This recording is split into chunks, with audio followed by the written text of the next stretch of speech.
Okay. And then...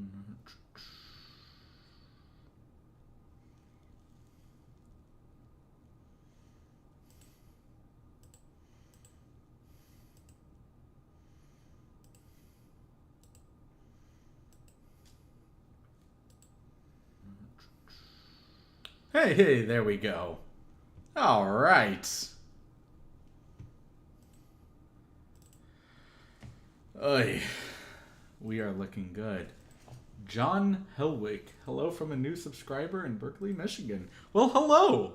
It's wonderful to have you here, and thank you so much for joining me here on this live stream. Hey, there we go. Michigan is a little ways away. All right. From where I am. Thank you so much for being here. I really appreciate it.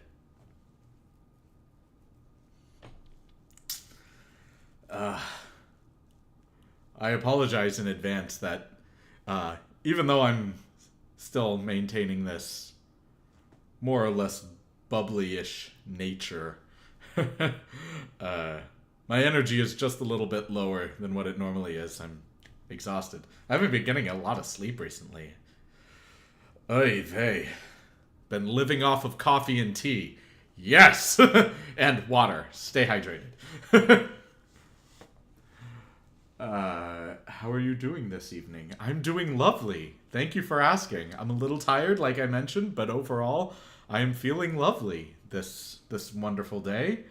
And I'm just enjoying the present moment. And I hope you are as well. Captivated by those blues. Thank you. I got them for my birthday. On my literal day of birth.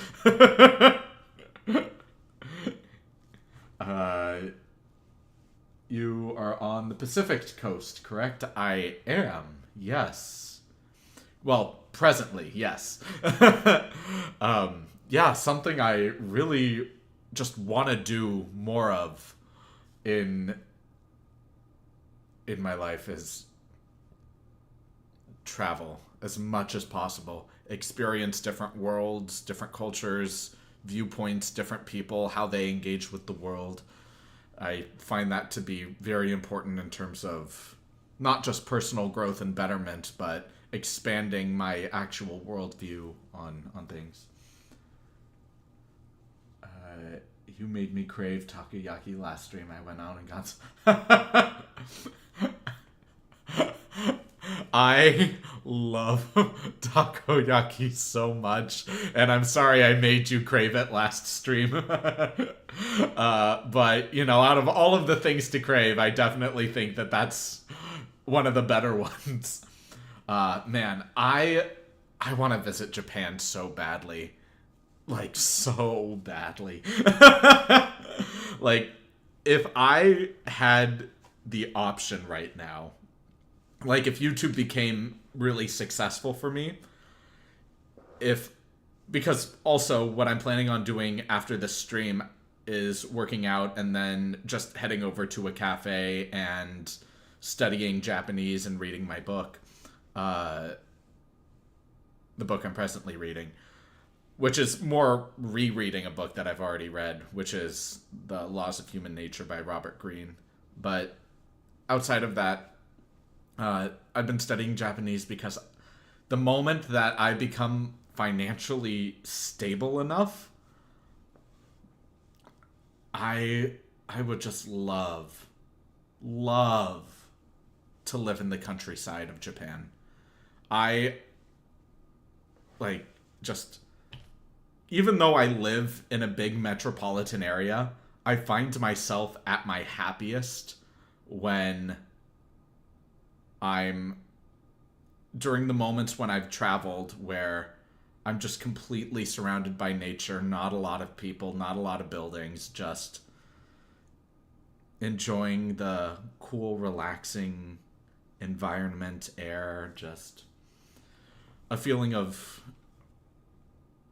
like a succinct, I guess, or just more or less a small community of people, like small town environment, beautiful nature, spring bloom,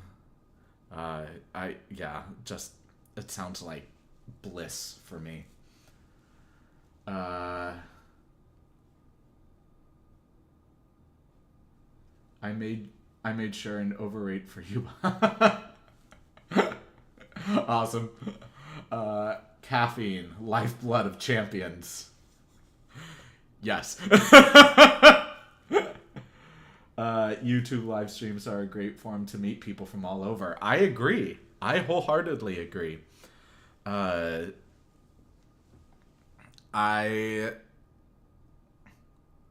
like I mentioned in past live streams, YouTube is my only social media. I got rid of every other social media well before I started YouTube, and I was considerably happier about it. When I started YouTube, it was pretty much the thought of, I'm really struggling in a particular like trade skill transition in my life. I went from having and devoting my entire life to opera and classical music, and when I started developing new trade skills in technology and in computers, it's still excruciating for me. I'm not the most tech savvy person, and just learning more about computers and tech and analytics and things, it's a real grind for me, and I keep finding myself resisting the process. It's very arduous for me, but yet I still grind in it, and I hope to make YouTube, and my vision for YouTube has molded and adapted to what my current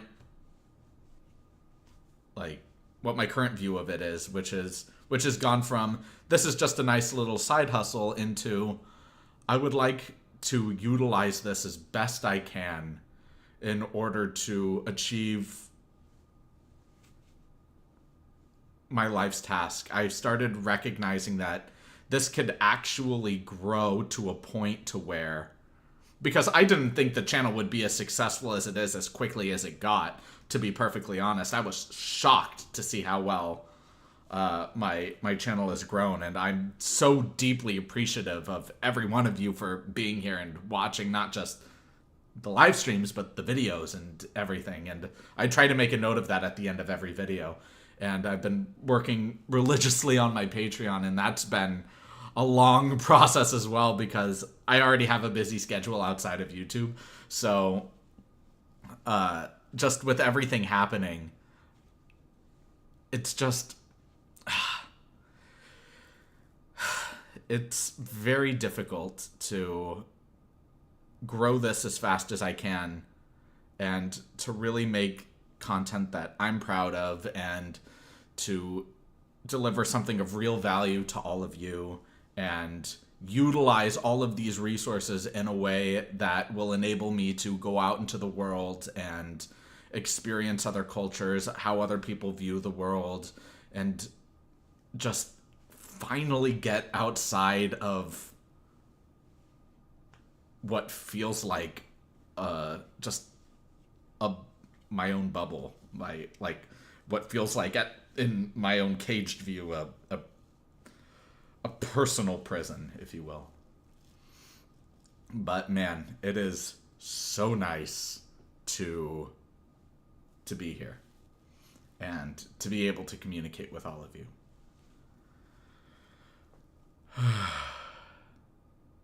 That still doesn't make me any less tired.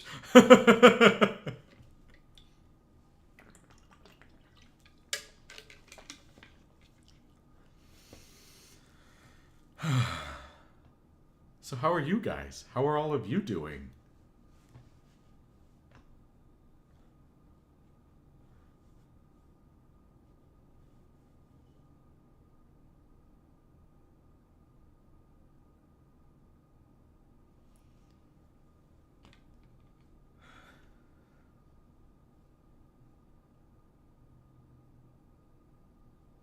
Yeah.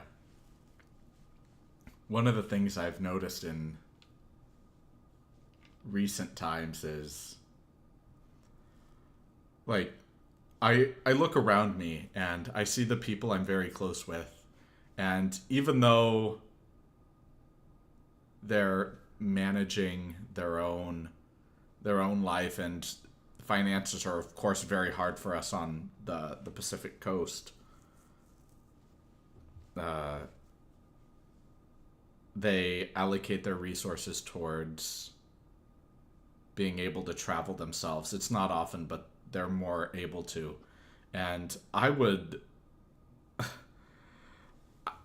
know how they're allocating resources, because all of my resources go to food and rent and very, very base entertainment. Like I've mentioned in past live streams, like I never go shopping. I don't really buy material goods. That's why my room is very barren. Aside from some whiteboards and a lamp. But it is rough trying to allocate money towards better things. Very thankfully, YouTube has been a gradual growing process, but man, it is a tough gig. What's not to love? You are diverse in your listening. You are a font of musical knowledge. I enjoy. Aw, thank you. Hot and sweaty, taking a break from yard work. I relate to that so much. I remember not too long ago, actually, I went up to the Big Bear Mountains in California, and I was there with my best friend / partner, and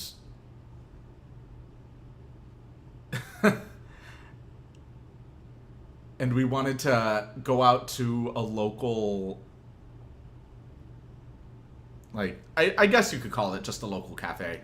But it was more just like a small family-owned restaurant. And in order to get there, I had to do so much manual snow shoveling. And it took me about an hour and a half because the driveway was enormous, and it was just me because she was working on getting the snow off of the car, and we didn't have any tools, just whatever was available to us in our rented cabin. And it took me so long. I was dripping with sweat. I'm sure this isn't anything that you guys want to particularly hear, but I just want to say that I relate to the yard work. And I used to spend some time with my dad too, doing yard work with him, but that was a long while ago. Man, I very thankfully now I live in an apartment, and well, not thankfully, I would much rather have my own place, but one of the advantages to having an apartment is there's no yard work. So I hope you're grabbing a cold drink, maybe a nice chilled lemonade or a nice iced tea, iced coffee maybe, and just enjoying yourself on this wonderful stream away from the yard work. I'm happy you're here, though. Thank you for being here. Trying to keep up with all the fires out west. Yeah, actually. It's all the wildfires in California and Oregon, and I saw some in Canada. It's just so much. I definitely have my fair share of experiences evacuating from fires. So it's a nightmare, but you know, we're still here. We're still kicking. We're still enjoying the present moment as it comes and enjoying life as best we can. The heat has relented a bit. It's also not raining, and I get dodgy kissed by 4 puppers. Aww, I love puppies. I miss my puppy so much. I love dogs, man. Just incredible creatures. The Chico fire is way crazy, growing fast even at night. Yeah. I mean, fires grow rapidly. And it's easier to fight them more at night because the sun isn't beaming down and drying out the air. But even that said, you know, it's the wind can pick up and oxidize a lot of those fires, and you know, I give so much credit to all the firemen and EMTs and just everybody on the ground just putting their absolute all in protecting societies, protecting the nature in surrounding areas, and just doing their best to put out the fires as quickly as possible. It must be like exhausting. Is I don't even think that word just does it justice. I can only imagine the level of arduous work that these people are just toiling away at to protect their families, their communities, nature. It must be just excruciating. So all the respect in the world towards those people. Beautiful country. Yeah. Dinner time here. Oh, that's awesome. What kind of salad? I actually make a lot of salad here at my place too. Typically I just hit up a Costco or something and grab some tri-tip, make a Caesar salad, throw that tri-tip on the salad, and bam! An amazing, hearty salad. Nice Parmesan, croutons, lettuce, carrots, mushrooms, avocado. So nice. So nice. Just, you don't need a lot to make salads really delicious and wonderful and tasty. Yeah, most of the things that I buy for myself in terms of food are healthy, but I've always had a dairy weakness. So if I ever buy cheese of any kind, it's going to be absolutely demolished instantly. So I really don't buy cheese that often. But not too long ago, I was in the market and I'm like, you know, I probably have more restraint than I used to a couple of years ago when I last bought cheese. I'll be fine. I'll just use it here and there and make it a little snack. I'll buy some raisins to pair with it and just have cheese and raisins as a snack from time to time. I also have apples and can use it for that as well. Nope. No, I just demolished the cheese. I'm so weak.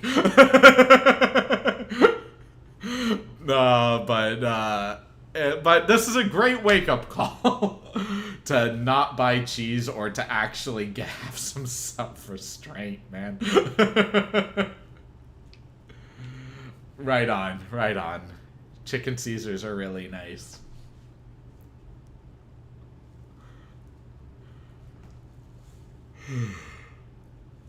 Oh my goodness gracious. I am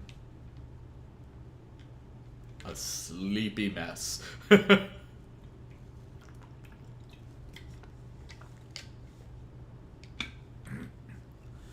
Yeah, but with that said, what is happening in life?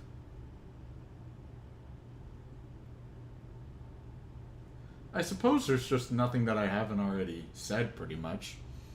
Ultimately, just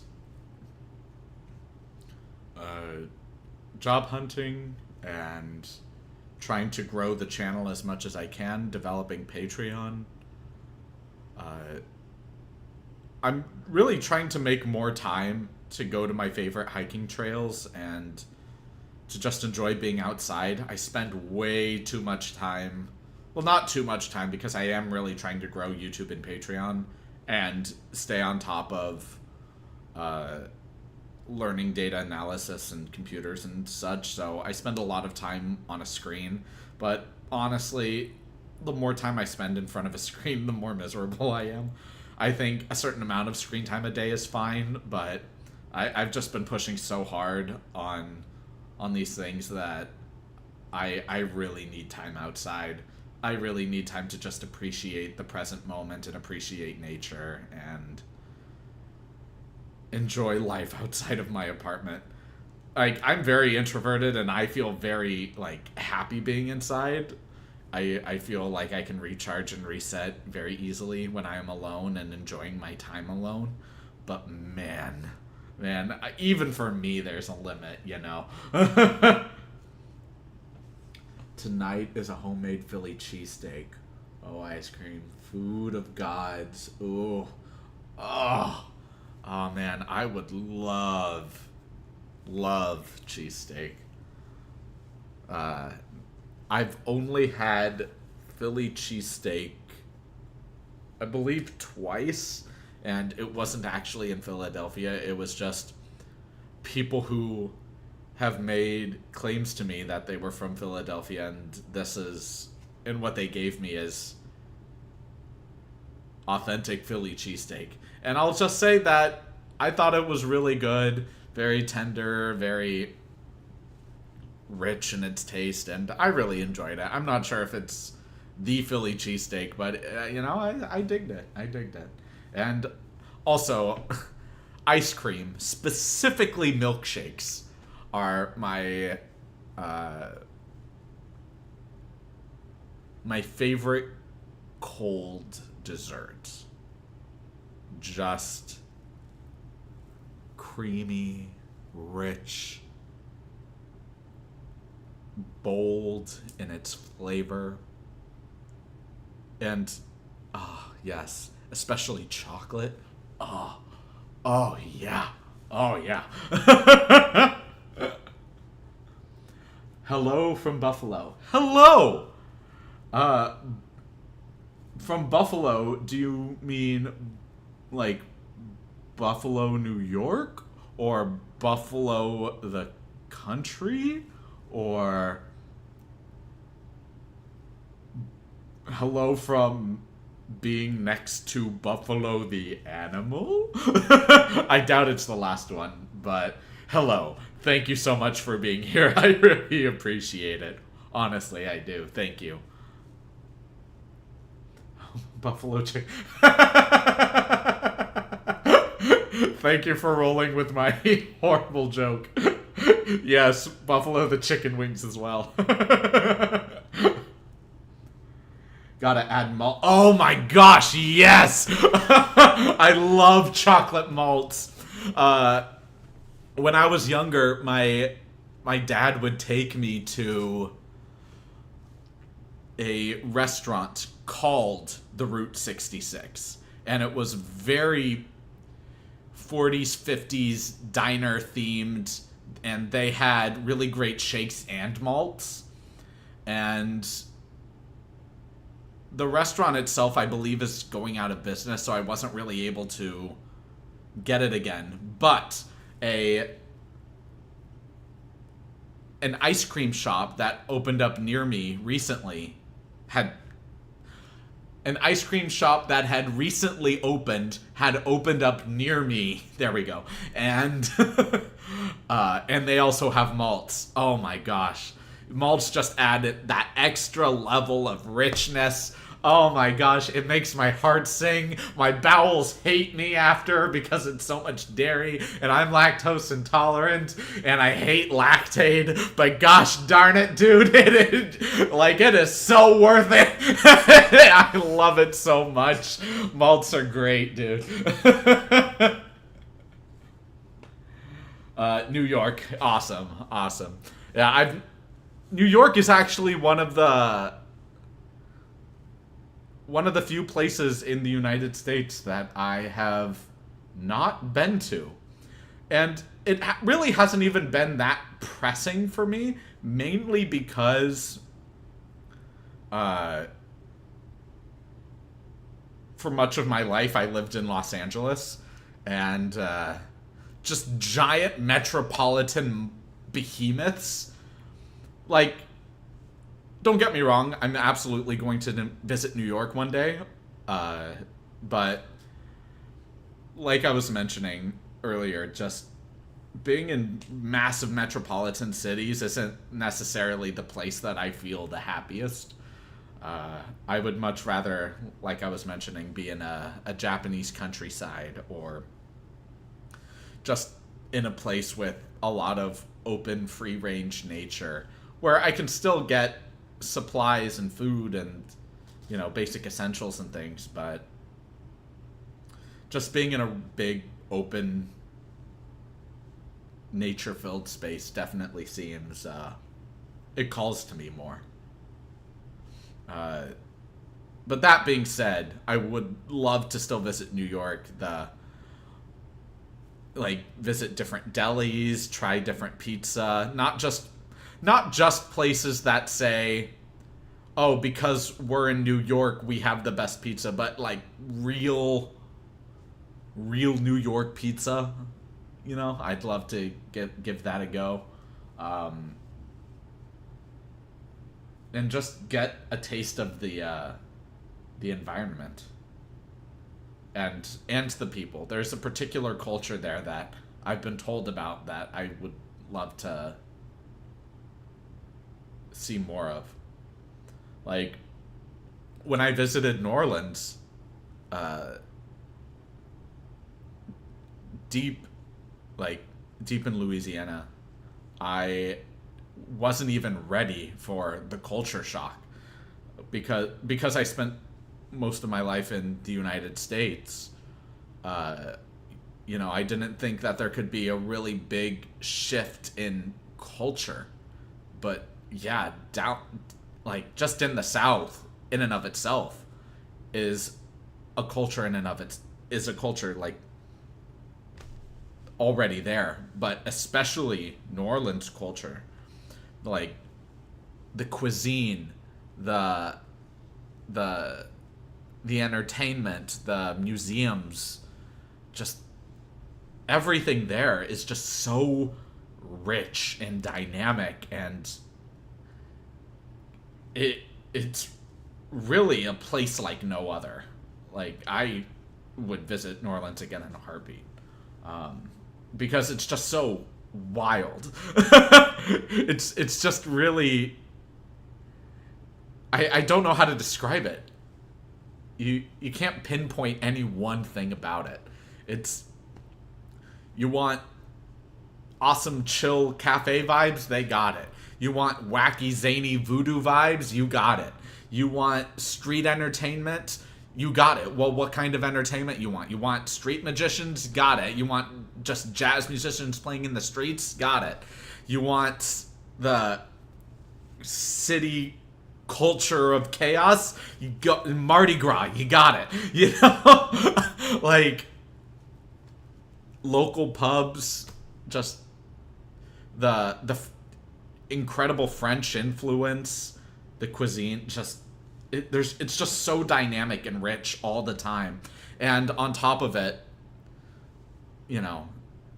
I don't think I've ever felt more like cozy, warm, comfortable than feeling that real Southern hospitality. And I got Southern hospitality not just in New Orleans, but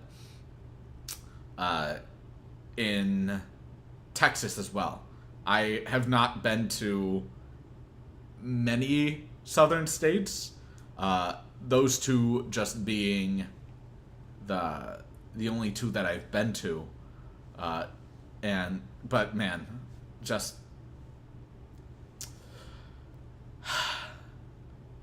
when presented authentically and genuinely, real Southern charm and Southern hospitality, it's like a warm blanket, just completely enveloping you. It's just so, it's so lovely. uh, just finished picking blueberries, sunshine, and playlist tunes in my ears doesn't get any better. That sounds lovely. I am so thrilled for you. I'm happy you are enjoying this wonderful moment in time. That, man, every so often, especially if I'm doing manual labor, on my breaks, I'll usually just sit down and just enjoy looking up at the sky. Not the sun, the sky. And just feeling this gentle breeze on me. And, like, just recently, I went to a park to pick up trash, and in the middle of that, I just lied in this big open field next to all of these dandelions. And I was just looking up at the sky for a solid 15 minutes. Just feeling that gentle breeze. There was a playground nearby, so children were playing, and you hear the laughing and running around, and a few families were by with their dogs, just playing with their dogs, running around, and, you know, there was something so blissful just about that moment. Just enjoying being a human, enjoying existing, enjoying just living in that present moment. And I really don't get to be in that kind of mindset when I'm on a computer constantly distracting myself. Just taking a step away from that and just being able to feel the world around you. It's just blissful, honestly. New York City is the home of my heart. Theater kid. However, right outside Syracuse, there's a small town surrounded by dairy farms. Ooh, that's cool. Dahlonega, Georgia is lovely. Ooh, I would love to visit Georgia. A lot of history there. Which is another thing about me. I love seeing and experiencing and being a part of history. Not just, like, not... And I don't mean to say be a part of history, like making history for future generations, even though that's something really cool. I love engaging with historical places and artifacts and things. Like, what's a really good example of that? Like, just visiting New Orleans. I loved that. Seeing all of the museums. Or when I was in Texas, I got to visit the Alamo. Oh my gosh. What a surreal experience. And when I was in Sacramento, I got to see Yosemite National Park and the Sutter's Mill, which is a place for mining gold during the gold rush years. And this California Train Museum, which has a myriad of different trains and just vehicles that were operated during the mid-19th century, and it was just late and early 20th century, and it was so dazzling. It's one of the reasons why I really enjoy visiting Disneyland. There's a lot of history there. It might not be as old or as ancient as, say, like feudal Japan or anything like that, but no, there's just a lot of history, and I really enjoy just engaging with that kind of work. And I mention this a lot, and not just live streams, but in videos as well. Especially in one of the videos I just made today, that I'm a nightmare to go to museums with, because one, my vision is terrible, but two, I just love getting really close to the art and seeing all of the beautiful little details that went into making something so grand and so just miraculous. Like, how does a person see the big picture when there's nothing there, and how do they go about creating it? And it's just so fascinating watching or just engaging with the art that the human mind was capable of cultivating and executing. It's really just it's really remarkable, honestly. Human potential is limitless. Hit the channel's thumbs up. Hey, thank you. Yes, please like. It helps the algorithm. No, I really appreciate you saying that, John. Thank you. 15 years ago, the Chico Park fire was 6,000 acres. Today it's 71. Oh my gosh. That's... Man, like... When I think of acres, I don't think people realize like how big an acre is. When I think of acres, the first association I have with it is Winnie the Pooh's The 100-Acre Wood. And I always thought it was really small just because of the stories that were told to me. But then I looked up how big an acre is. And it's just thousands of square meters. 1 acre. And it really goes to show that if there's thousands of acres that are being, like, it's really wild. And it doesn't mean to say that it's necessarily the most terrible thing in the world. Fires provide a lot of opportunity for future growth. It fertilizes in some ways, but you know, it's still devastating. All of that wildlife just completely eviscerated. But you know, from destruction, new life is born. I'm pretty sure that's what the tarot card death means, which is rebirth. And I'm a firm believer in nothing in this world that is of true value can be obtained without sacrifice of some level.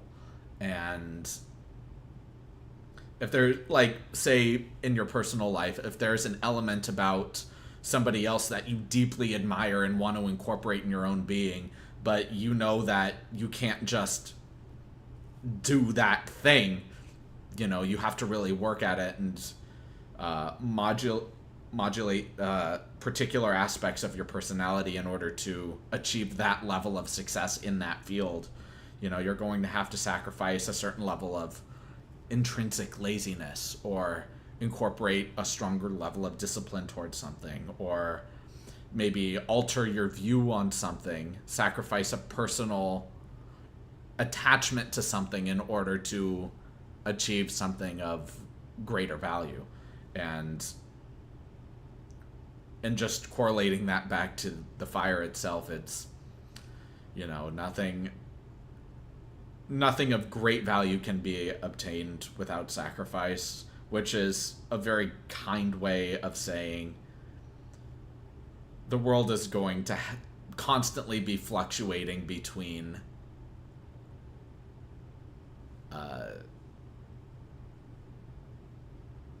destruction and growth, and we just have to do our best to keep adapting to it, keep flowing with it, not being victims of circumstance, and doing our best to utilize it in a way that ultimately benefits the greater good.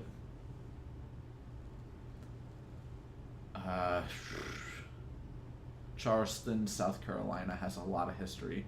Fort Sumter, the markets, churches, and cemeteries. Yeah, I'd love to visit South Carolina.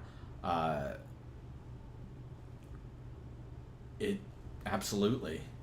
Like, there are plenty of places in the United States that I've yet to visit that have a tremendous amount of history that I really do want to see. Like, South Carolina has a lot of history. Philadelphia. I've been to Boston, but I haven't experienced enough of the history in Boston to satisfy me, so I'd love to go back there. Alabama, I'd love to visit. Maine, Washington, Washington D.C., and not just places in the U.S. either. I'd love to visit France, Spain, Portugal, Chile, Venezuela. Where else? Egypt, South Africa. Actually, all of the African continent. No, you know what? I'm not even going to be specific in this whole line of places I want to visit. I want to visit every single country in the world at least once and experience the culture and what it means to be there. I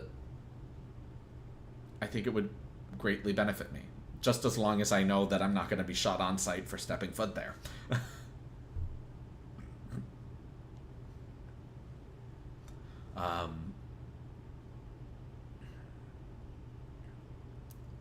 Yeah, like, I really would love the opportunity to really just engage as much as I can with the world and with people's cultures and how people view the world.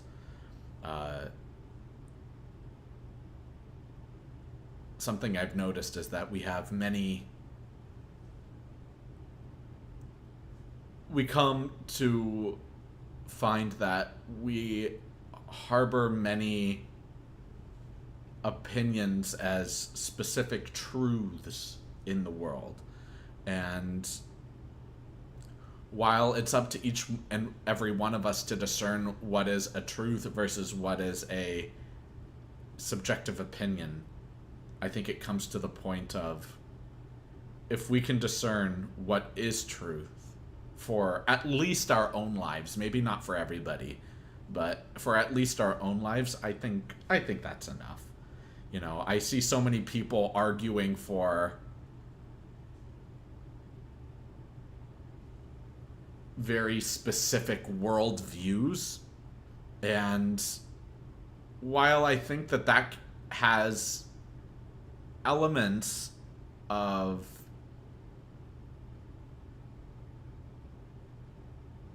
being admirable, you know, there's this idea in the show Full Metal Alchemist Brotherhood where one of the leading characters says, as long as just one person does their absolute all to take care of themselves and those they love, those people will do their absolute all to love themselves and take care of the people that they love. And in turn, they will do the same for others, who will in turn do the same for others. And the ultimate goal is that everybody finds love and acceptance for each other. But, like, that's an unrealistic fantasy, just in terms of the way human nature grows and evolves. So, but that being said, the point of what I'm saying is still very real, which is, it is very difficult work to be a real, true, honest, and compassionate friend and loved one for the people you care about most in your life. And going out of your way to fight not just for those people, but for the ultimate greater good, that I don't know how so many people are able to do it. Like, it is hard enough just figuring out what it is that truly makes me happy and truly fulfills me as a person, and how I can translate that into being a true, honest, kind, and righteous person towards, not just towards myself, but towards my loved ones, towards my friends as well. And making sure that I do so with honor and integrity, and not just for my self-image, which has been a challenge in and of itself to overcome. So it it's a tough life, and I don't, and I'm under the impression currently that many people, at least in my present milieu, don't necessarily understand the incredible nuance and complexity that goes into what makes a society function well, and what it is that we can do as our own independent people to not try to change society in our own moral subjective image, but rather adapt and modify our lives to what hand we've been dealt and utilize it in a way that is ultimately advantageous for us, which allows us to provide genuine goodness towards others. But that's just my 2 cents. Sorry for rambling on that. Oh man, I would love to visit the Smithsonian. The Smithsonian. Oh my gosh, that sounds like an incredible experience. I've definitely visited my fair share of museums in my time, and I'm always so dazzled by how unique every museum I've been to is in its own way, and I would love to visit that Grand Museum. Absolutely, 100%. I've never been to any of those places. Would definitely love to see them someday. Yeah, same. I feed people. That's awesome. In the beginning, there was darkness. Yeah.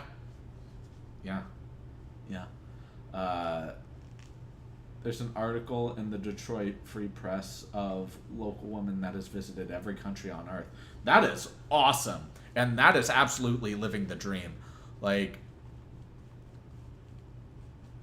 yeah, I would love that opportunity. Not just to visit every country, but to actually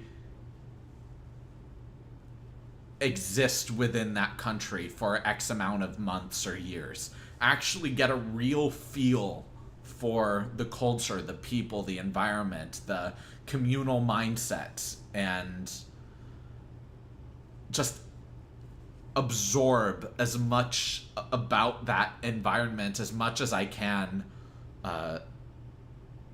just so I know I'm able to satisfy my life's task of showing unconditional positive regard towards all people, which then does equate to how do I relate to other people of which I can't even understand what their livelihood has been like. And if I'm able to put myself in a situation where I am able to understand other people and what their environment is like and how they exist, which is why I find it so imperative to learn other languages, which is what I'm trying to do now. It's just such...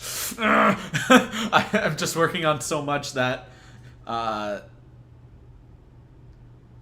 just keep getting distracted and not focusing on learning the language itself. It's so on again, off again that I'm more frustrated in myself because this feels like an excuse, even though I know what my schedule has been and I know that I've been busy. But, you know, if I truly in my heart of hearts really wanted it, I would make time for it and sacrifice other elements of my life in order to pursue it. And I think that's what I really need to do more of in this particular case. I really do want to learn other languages so I can fully engage in the cultures of places that I want to visit. And I really have to buckle down more. Hold me accountable. No, I need to hold myself accountable. Yeah, hence why I was mentioning that after this live stream, I'm going to work out and study my next language, which right now is Japanese. But I would also love to get back into German as well. I studied that for a while and then went off and haven't revisited it in a long time, which I think is unfortunate. I would love to to visit Germany again. It was a beautiful place when I performed there. Absolutely. It would take a long time to do that. Yeah, I can only imagine. Just think of what it would take to get a taste of living in different U.S. states, territories, or even regions. Yeah, absolutely. So I was born and raised in California, and Northern California versus Southern California versus Central California are all very different. And that's just California. Like, and visiting Oregon was its own has its own interesting dynamic. Visiting Boston is very different from visiting either of those places. Texas, vehemently different. Same thing with New Orleans. I really just... Illinois, oh my gosh. Like, just so many different ways of engaging with life, all in different territories, regions, and states. And that's just this one country. And there was a I guess you could call it a maxim that was more or less just saying the United States isn't one country, it's 50 independent countries masquerading as a single country. And I think there's some truth to that. Just in the sense that it's just so dynamic with no one clear communal mindset. Everybody has their own culture and way of engaging with the world that it's just all over the place. Not to necessarily say that that's a bad thing, but it would be really good to have a strong value system that could unite people, instead of cause resentment, you know?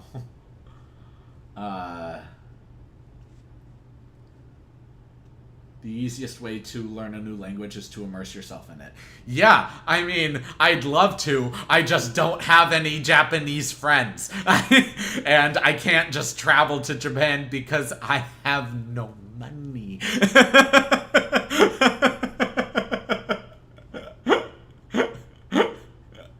But I would love...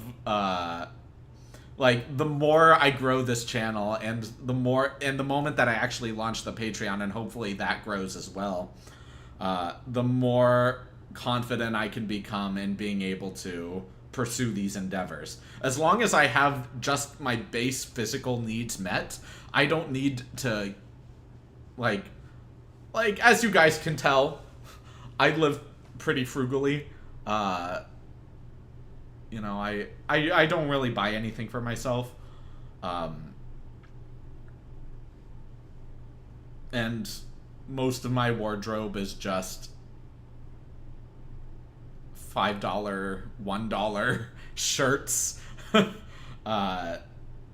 No logos, no anything.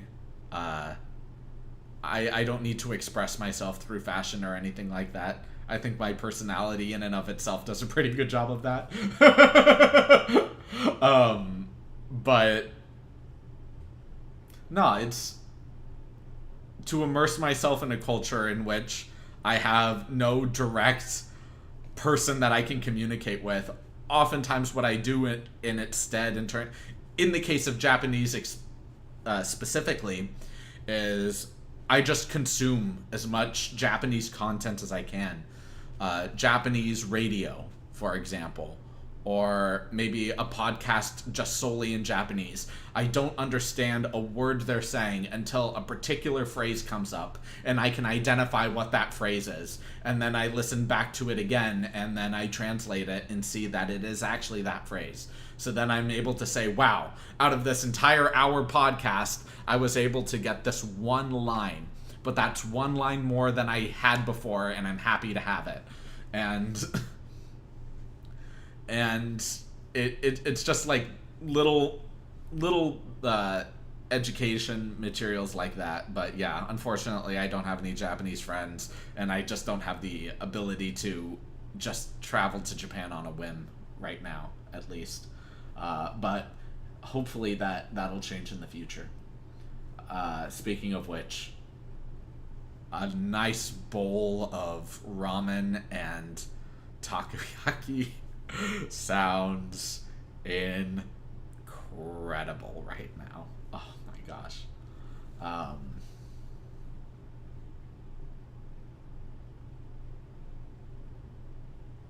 Remember me threatening you the other day with talking about voice play and Michael Jackson? Yeah, you mentioned you wanted to you mentioned you wanted to discuss something this week about that.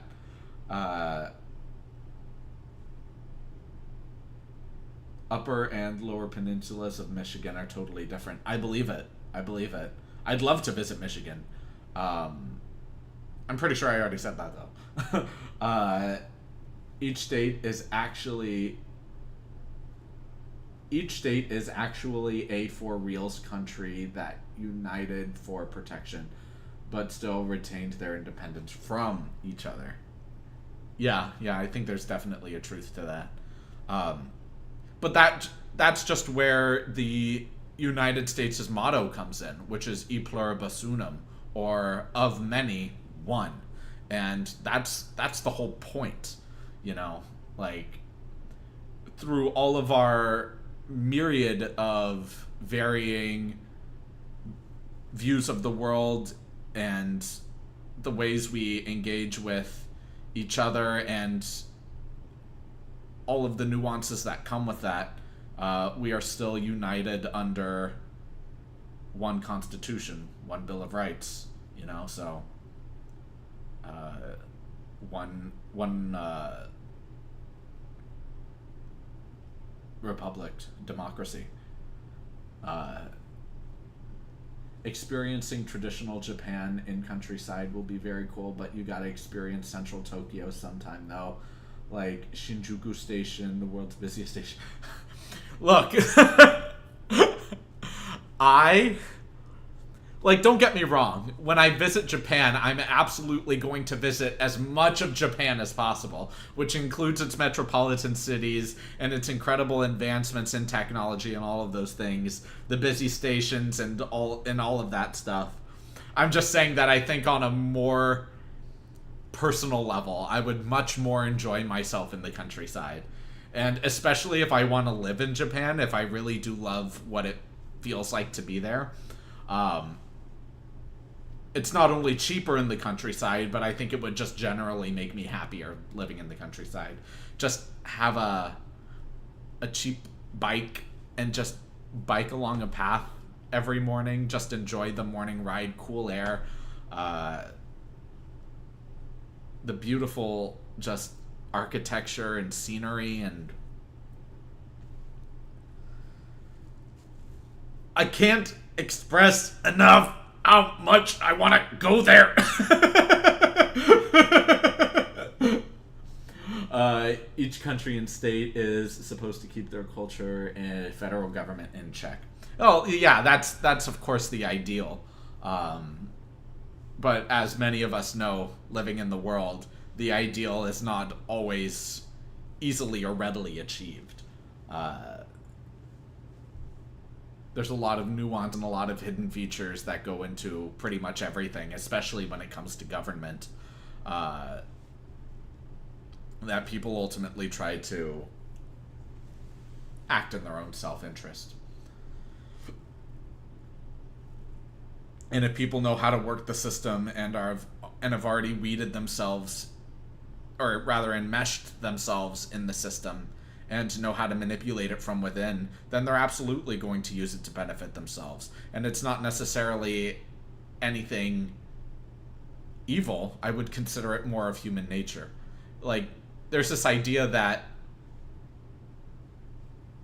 I've heard in the past that there's this idea that power corrupts, and I don't think that's necessarily true. I think being presented with power just makes you more of who you already are as a person. like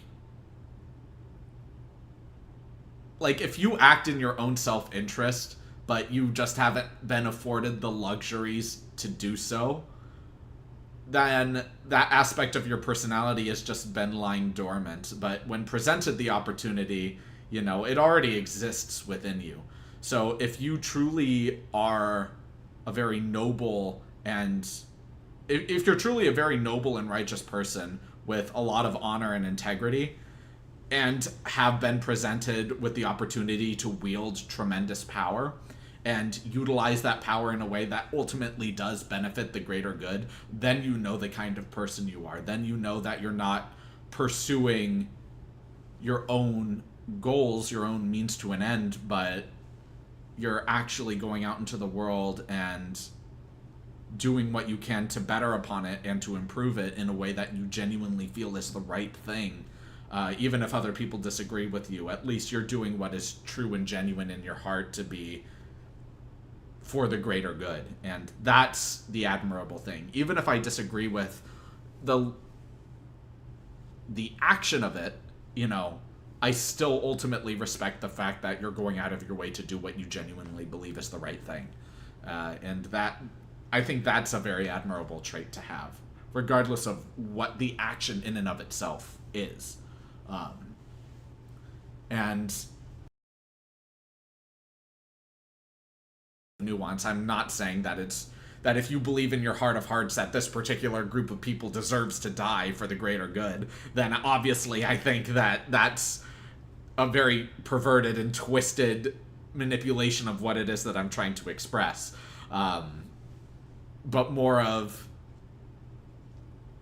if a person thinks that having a particular cultural center at the expense of demolishing nature is a thing, then, I might disagree with that opinion, but who knows what kind of ultimate better good can come out of this particular cultural center or something. So, to each their own. I'm not even going to begin to sit here and say that I know all of the complexities and nuances that goes into running society or making imperative decisions that people have to make in order to grow society. But I'm not knowledgeable in a lot of these things, but all I can do is just focus on my own action, focus on what is it that I can do to be the best version of myself that I can be, and express that in a way that's authentic and rich to me, but also in a way that allows me to better others, allows me to genuinely go out into the world and say that I have my life put together enough that I can expend my own energy and resources to go to you, someone that I don't even know, and say, I am here for you. You don't have to accept my help. And if you don't, I will leave you alone for you to do your own thing. I absolutely get that. That's perfectly fine. I'm just saying that it's really great to know that, it's a line in Avatar: The Last Airbender that Iroh says, which is, while it is always best to believe in oneself, a little help from others can be a great blessing. And I really take that to heart. I think there's something so just intrinsically beautiful about that.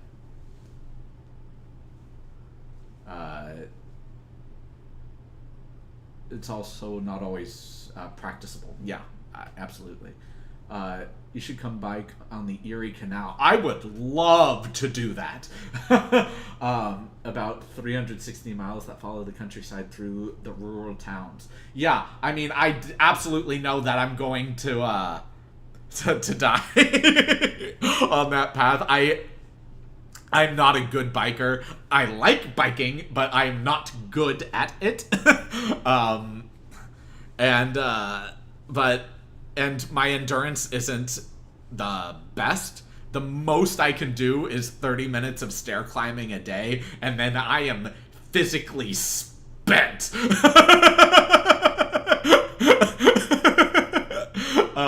But that being said, I would still love the opportunity to be able to do that. So thank you for the recommendation on that. Oh my gosh, John! John! Ah! Ah! You donated money.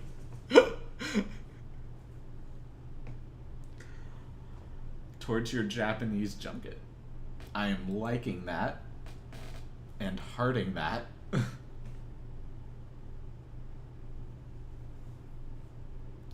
I never expect people to actually send money.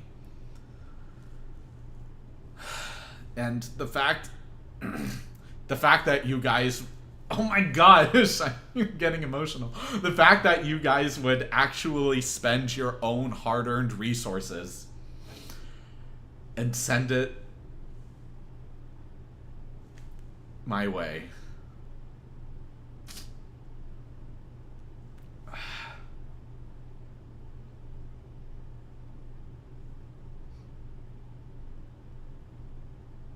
That means so much.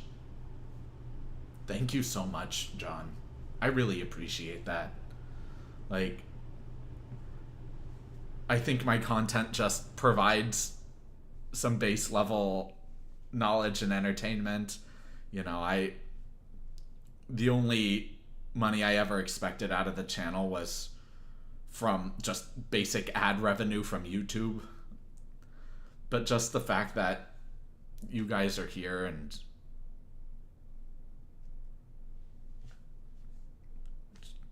supporting me and the channel in this way, I really don't expect things like this to happen, and that means a lot. More than I can express. Thank you so much for that. Oh my gosh, dude. Thank you.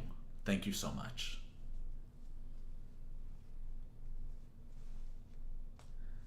You read culture, but I wrote creature. My bad. I'm sorry about that. Oh my gosh, I'm still getting out of this emotional state. Fuck. The canal is pretty much flat. I have great faith that you can do it. Thank you. I will absolutely do my best when I actually get there. Well, think about it. We watch your channel, it's entertainment, and this is a lot cheaper than a streaming service. Well, I mean, touche. But that being said, free is also cheaper than providing money. And just the fact that you would do so anyway, it means more than you know. So thank you so much. No problem. Yeah.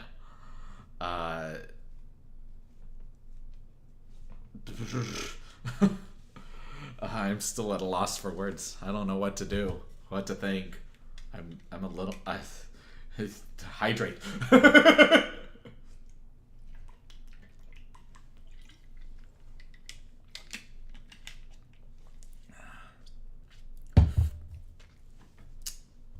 my gosh.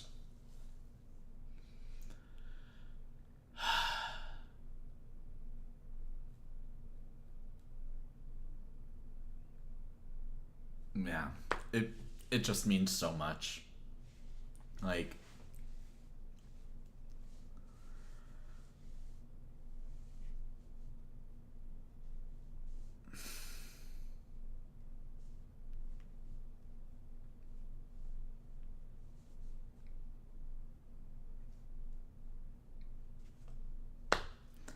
I'm sorry. I don't know what else to say. I'm really honestly taken aback from that. Like, I remember, and it hasn't happened a lot because I don't expect it to, but just the fact that it's happened at all, just, oh my gosh. Like, for the record, John, in terms of a live stream, you're the first person to actually donate through here, and I'm stunned. And the first time someone ever donated money to the channel was through a video. And I was just as speechless in the moment as I pretty much am now.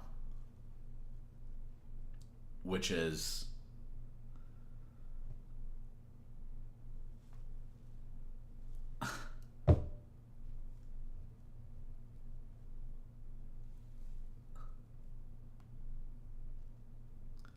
it...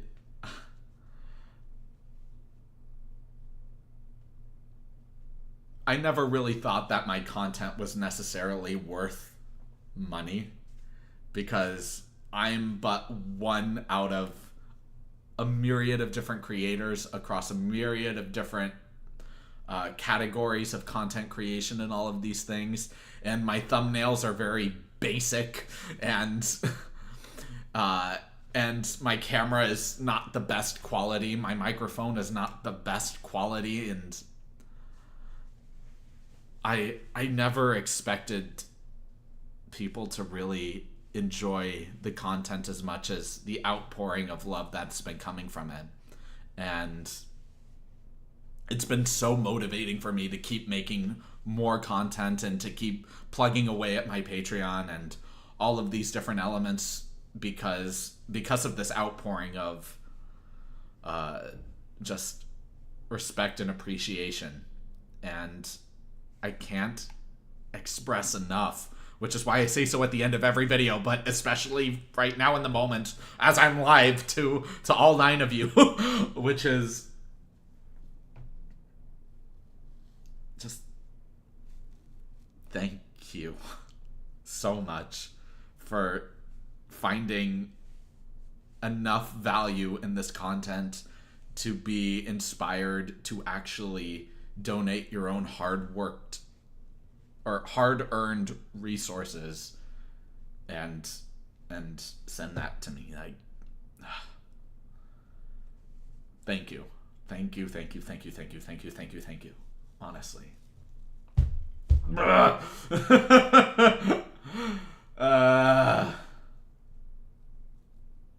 Laughs of emotion. My gosh. Let me catch up. What's your favorite musical? Maybe you have stated it before and I missed it. My favorite musical? I don't think I have stated it before. My favorite musical.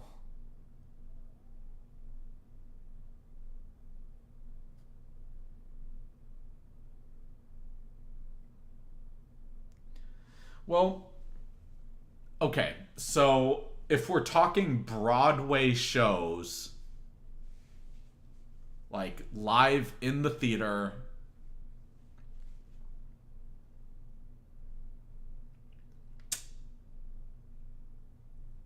I would say I'd probably actually say The Lion King. I think the music for that is just outstanding. And the costuming and the set designs, it's just so captivating for me personally.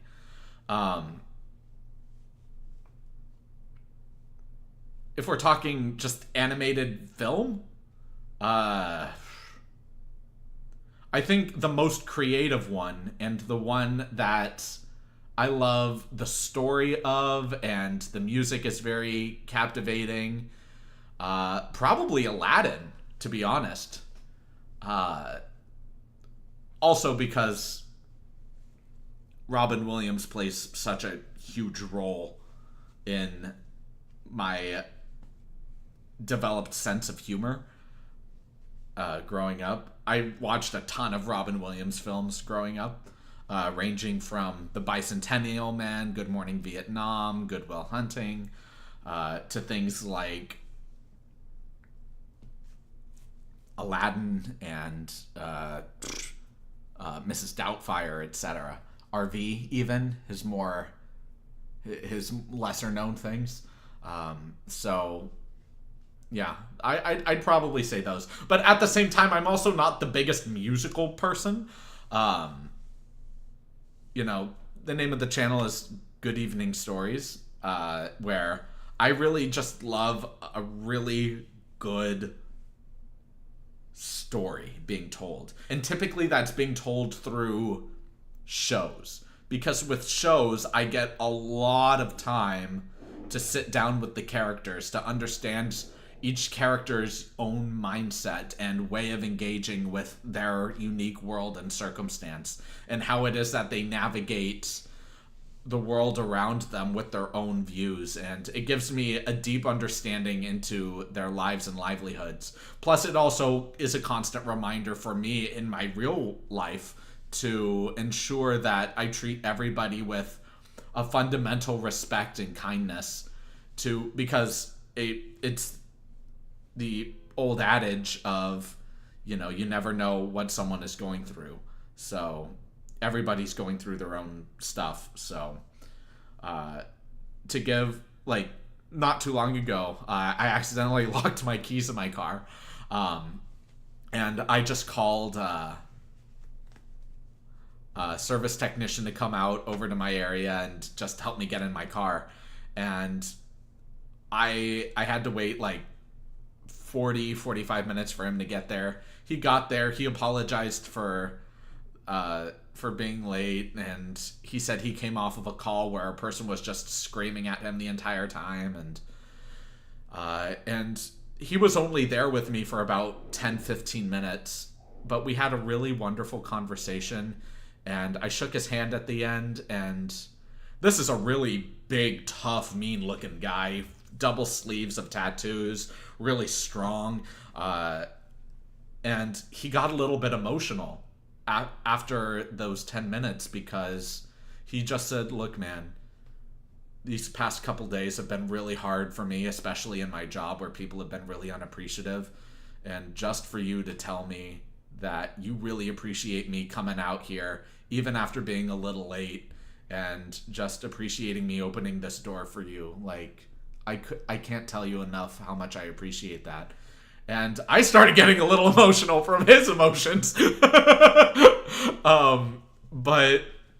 But it just goes to show you that, even, especially in moments like that, a little kindness can go a long way. And it's really beautiful, those moments like that. I love that so freaking much. Oh my gosh.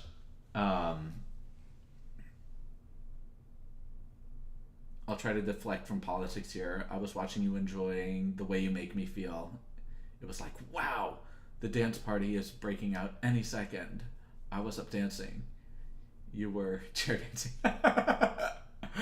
I mean, yeah. I enjoy dancing. It's fun. I'm not good at it by any means. I'm atrocious. I look horrible when dancing, but I like to do it anyway because that's just the way the music makes me feel. Oh man. Like, I've seen I believe it's called This Is the End, or that behind the scenes footage of Michael Jackson's last tour. But man, what I would give to see some of the most iconic performances, whether it's seeing Queen live or Michael Jackson live, the Beatles live, like in their primes. Oh my gosh, what I would give to see those performances live, dude.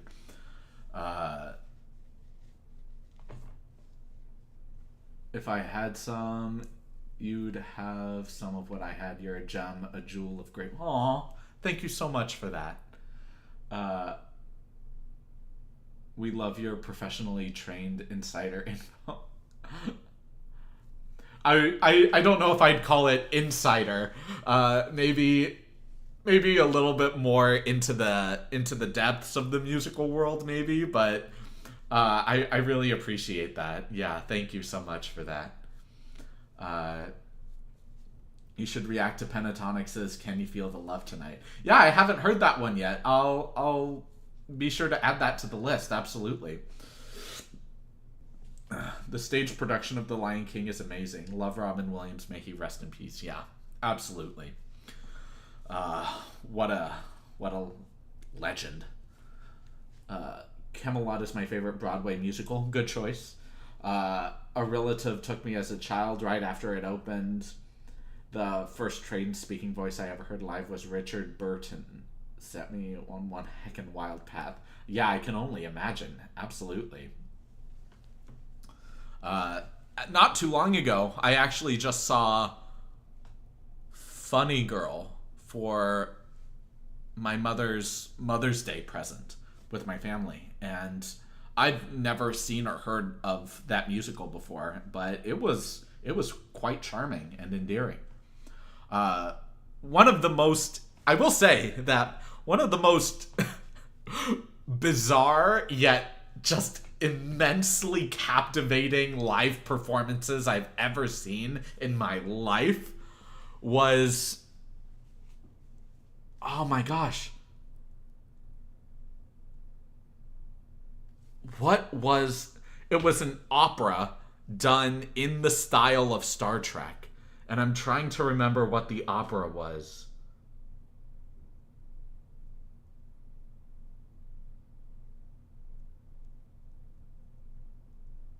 It's gonna drive me nuts if I don't look this up now. Star Trek Ford Theater Opera.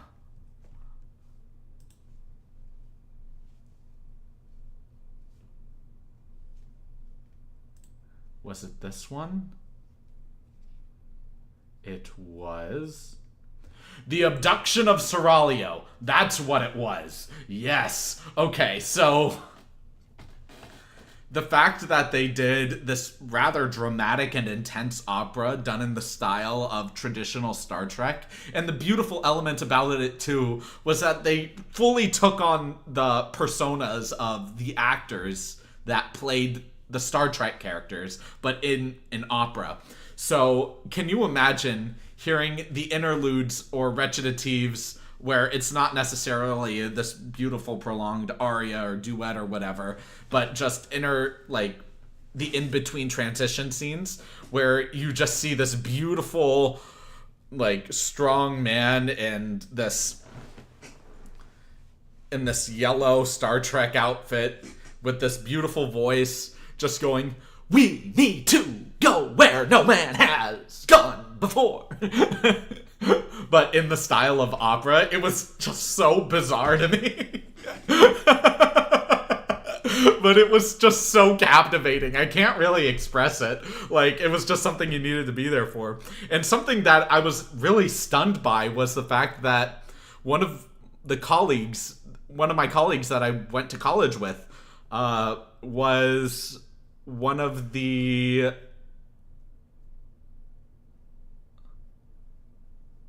Oh my gosh, what's that species called? Oh my gosh. The language is Klingon, but I don't remember. I wasn't really the biggest Star Trek person, but man, it was I had no idea that he was performing in that show, but just seeing him there, I was completely floored. I really freaking enjoyed that. An amazing live performance, to be sure. Although I have seen some of my favorite live performances were actually done in very small theaters, some even in black box theaters, just because the artists on stage didn't feel an immense pressure to execute the show not to the best of their ability, but more of they didn't feel the pressure of stage fright or nervousness just because it was such an intimate setting that it felt more like they were just performing for friends and family. And that in and of itself just elevated the performance and elevated the humor of those shows, and those shows were comedies, the ones that I'm referring to. And some of the moments that I had the heartiest laughs in a theater were in those small, intimate theater stage settings. That was the wrong order, but you get the idea. So if you see a small theater performance from a small theater company in a small theater, just go ahead and give it a go. You never know what to expect. I've seen some really incredible improv shows in those theaters as well. I would have lost my mind. Star Trek Abduction from Seraglio. Freaking real. Honestly, it was like that. It says online that the show was in 2020, which makes sense. It was during that time. But man, what a show. What a show.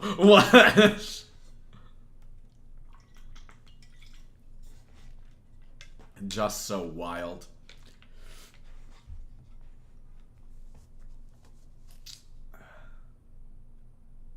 Man, something else that I would like to see is when I attended university, there was this enormous theater that we had there. Freshly built, and it invited a lot of world-class performers, like performers from the percussion group Stomp were there. Yo-Yo Ma performed there. Serge Tankian from System of a Down performed there. And it was such an honor to be able to perform on that stage. But even beyond that, oh my gosh, what was my point? I lost my train of thought. Dang it.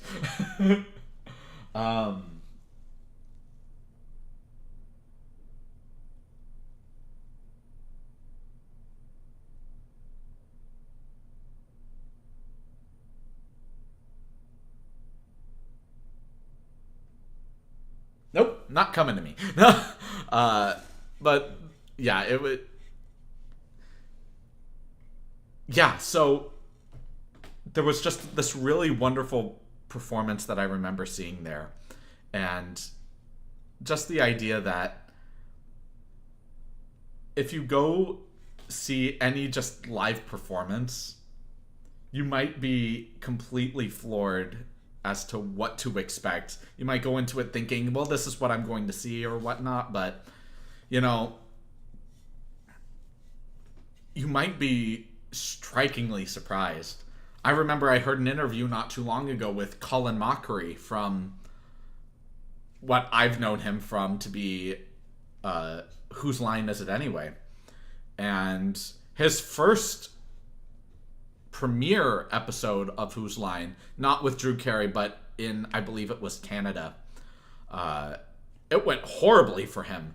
And if it wasn't for his friend Ryan Stiles coming over to Drew saying, you should get this guy on our show, like, he might have bombed his first one, but here we go. You never know what to expect, and you might just get the time of your life, you know?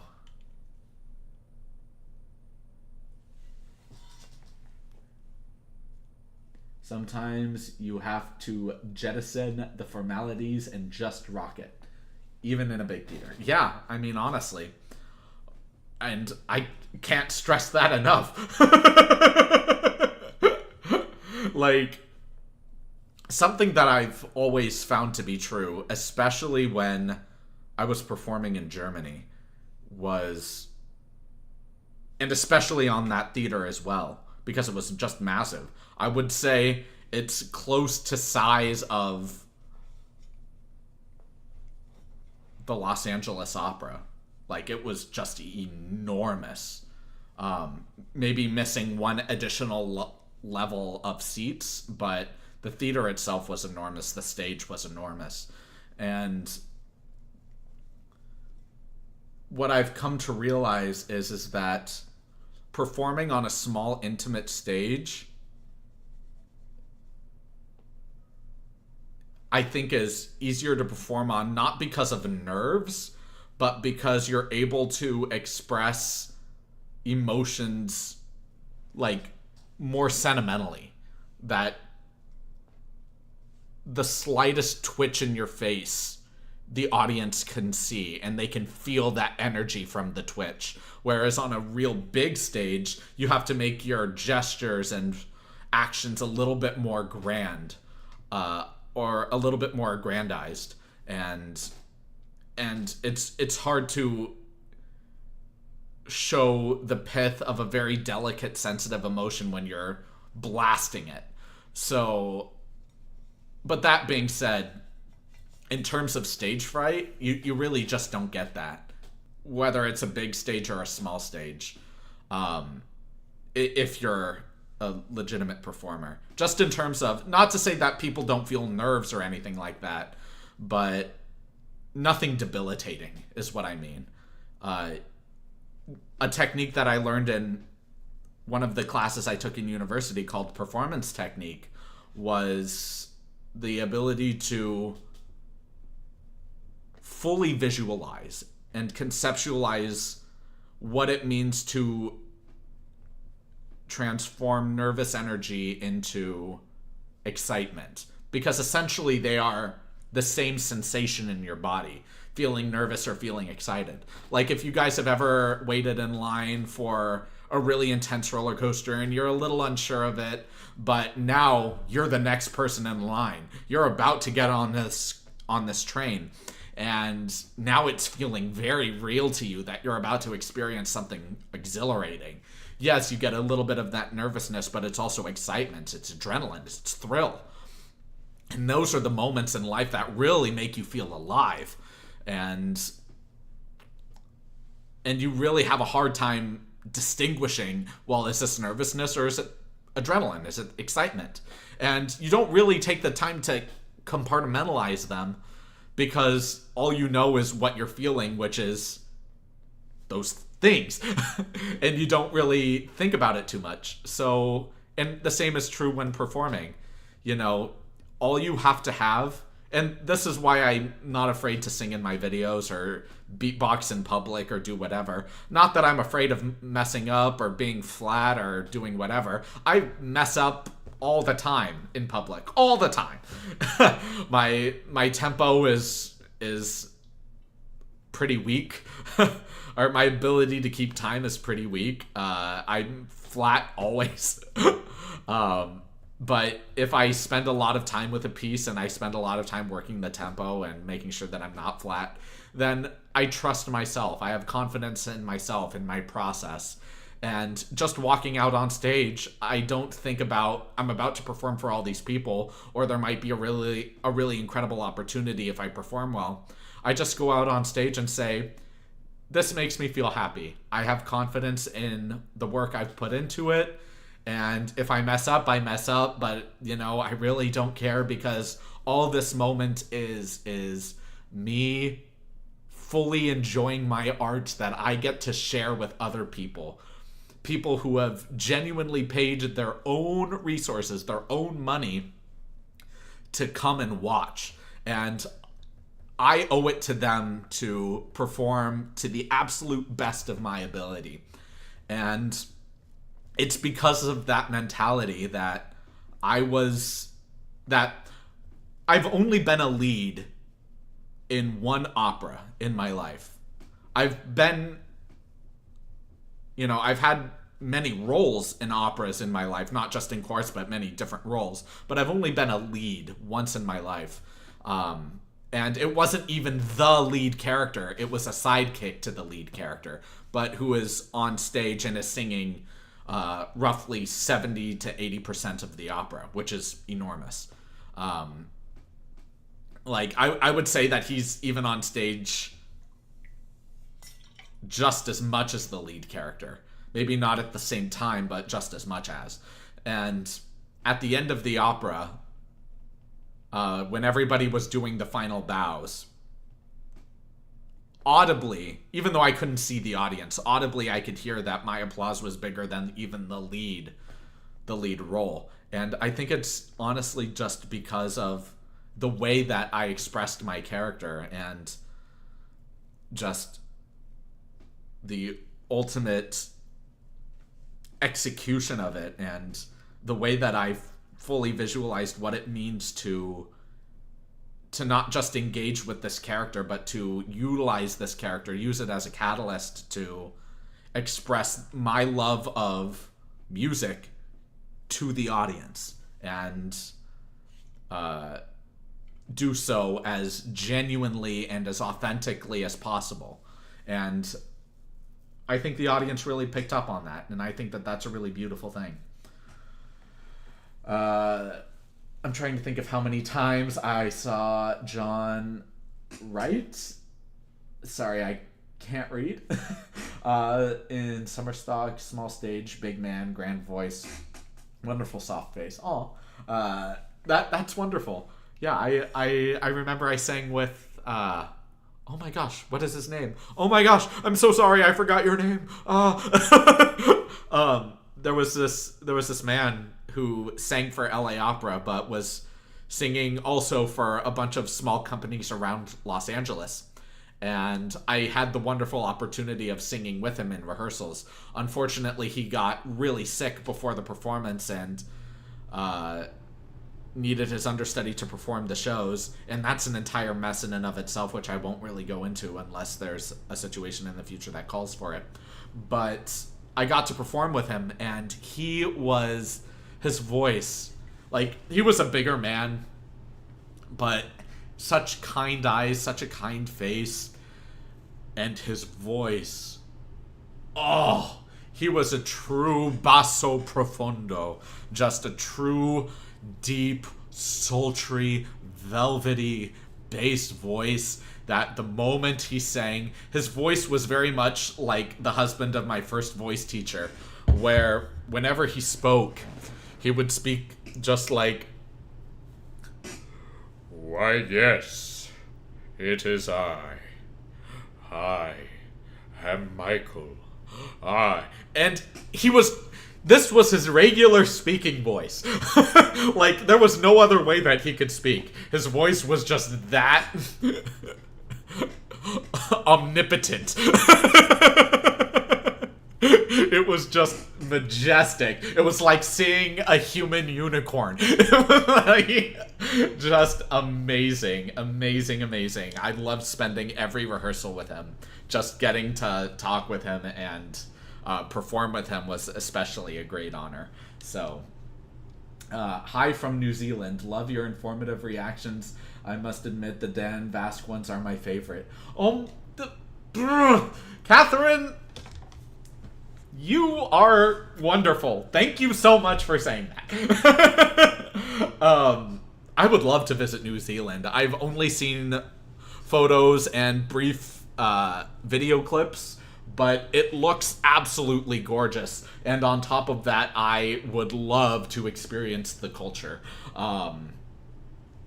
But thank you so much for your kind words and sentiments. Yeah, Dan Vasque is, I think, just a wonderful vocalist. I don't hear a lot of metal musicians have such finesse with their voice as he does, and he's just absolutely wonderful. Yeah. So thank you so much for your kind sentiments and words. That really does mean a lot. Yeah, he's a lot of fun to watch. Honestly, I have a great time with him. But I'm really glad that you get a lot out of these videos. I do try to be informative, and I'm repeating myself constantly, and I don't mean to. But a little thing about me is I repeat a lot of sentences or a lot of words, because when I say something, I want to make sure that it feels right to say, that I'm not just riffing off of myself, that if I say something that it is in alignment with the kind of person that I'm genuinely trying to be. So if I say something and then I just repeat it moments later, just know that it's me verifying to myself that this is something that is really true for me and is something that I can really say and express with all of my heart. So I'm sorry for always repeating myself. But again, thank you so much. That really does mean a lot to me.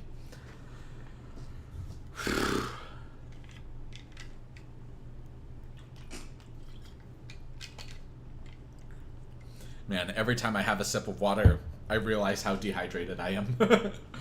How am I going to get through my workout? How am I going to do this?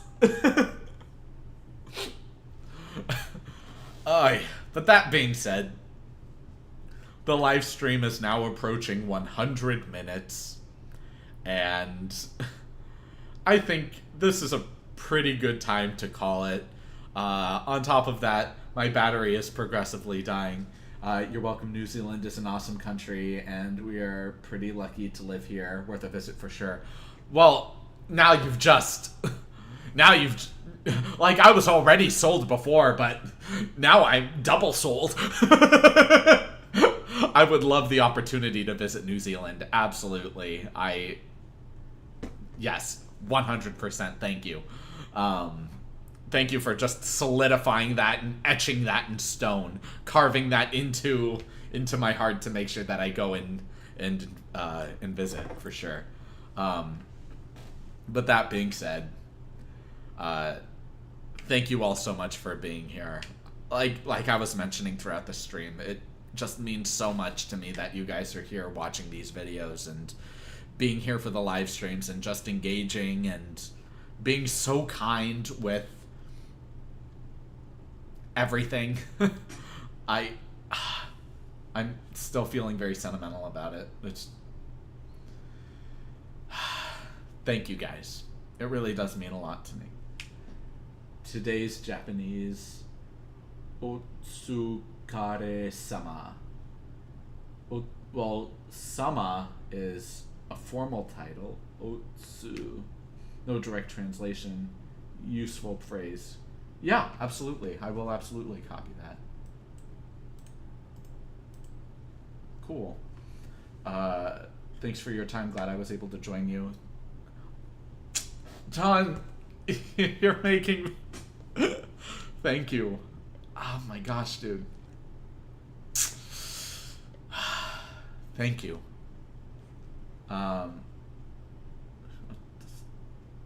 Otsukare-sama. My phrasing means good job. Also, thank you for your great effort.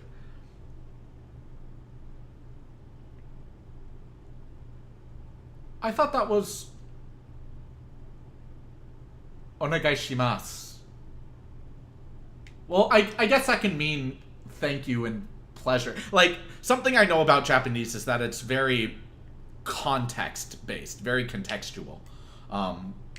So it's definitely taken me a long time to learn the language and learn the pitch accuracies and contexts to use language. So I really appreciate you giving me these tips for today's brief Japanese session. Always have a seat at my table. Thank you, Blue. But with all of that said, I really appreciate you guys being here, and I will absolutely give further updates on Patreon and on the next live stream as to when things are really going to get into high gear and what kind of content is going to be made, etc., and all of these things. So I really appreciate you guys being here. I believe you. and I just hope you all have a wonderful rest of your day. Thank you so much for being here, and I can't wait to see all of you in the next video, let alone the next live stream. So have a great rest of your evening, everyone, and please take care.